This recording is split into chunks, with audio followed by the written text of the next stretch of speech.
the last 5 years have just been phenomenal. When I was 21, I first wrote P.S. I Love You, which was immediately a bestseller and was optioned by Warner Brothers, which they made last year, starring Hilary Swank and Gerard Butler. And so I spent a lot of time just watching them filming, both in Dublin and in New York. And I was involved in the junkets of the film. So we went over to LA, where I went to the premiere in Hollywood Boulevard, it was like a dream come true, really. So I was pinching myself a lot while I was walking that red carpet. So I've enjoyed the whole thing, and it's just been, I felt like a fan, more like the author of the novel, but I'm really happy with how it turned out. Since then, I've written 4 other novels, and I've been involved in a television show called Samantha Who in America. And so Thanks for the Memories is my latest novel, and I have a new one coming out for Christmas. So it's been a busy 5 years. Thanks for the Memories is a story about how 2 people become connected after a blood transfusion. Joyce Conway is the main character, and after an accident in her home is rushed to hospital and has to have a blood transfusion. The other character is Justin Hitchcock, who is kind of forced to donate blood on a trip to Ireland. He's a lecturer in art and architecture, and as soon as Joyce wakes up in hospital the next morning, she knows that something is different. She can suddenly speak 4 different languages. She has knowledge of art and architecture, the history of art and architecture, and she's also experiencing somebody else's memories. And so she wants to set out and find the person who helped save her life, helped her, create new memories for herself, and also the person who's sharing his memories with her. So it's kind of a love story too.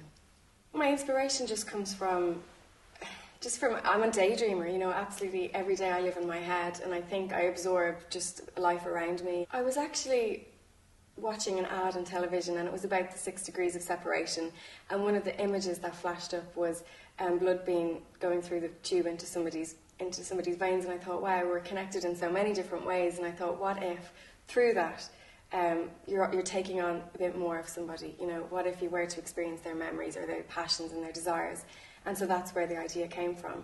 And after that, I saw a documentary on television about people who had had heart transplants, and from that had actually taken on the personalities and some of the desires and tastes of the people who once had hearts. And so I thought it would be a really, really interesting story to tell. And also, it was quite romantic, because if something comes straight from your heart and saves somebody else's life, I thought there was a lovely love story in that too. I was doing a lot of research with the Irish blood transfusion for Thanks for the Memories, and recently an email came through, and there was a couple who actually did meet in a blood drive while they were both donating blood, and they had met a few years ago, and the month that my book came out, they were actually getting married. So it was a lovely love story. So for anybody who thinks that donating blood isn't romantic, then it can be. It was romantic for this couple. So it's kind of their story, and I've been able to share their story with the world. I think Thanks for the Memories is really for anybody. I hate to say that my books are just for women or just for women of a certain age.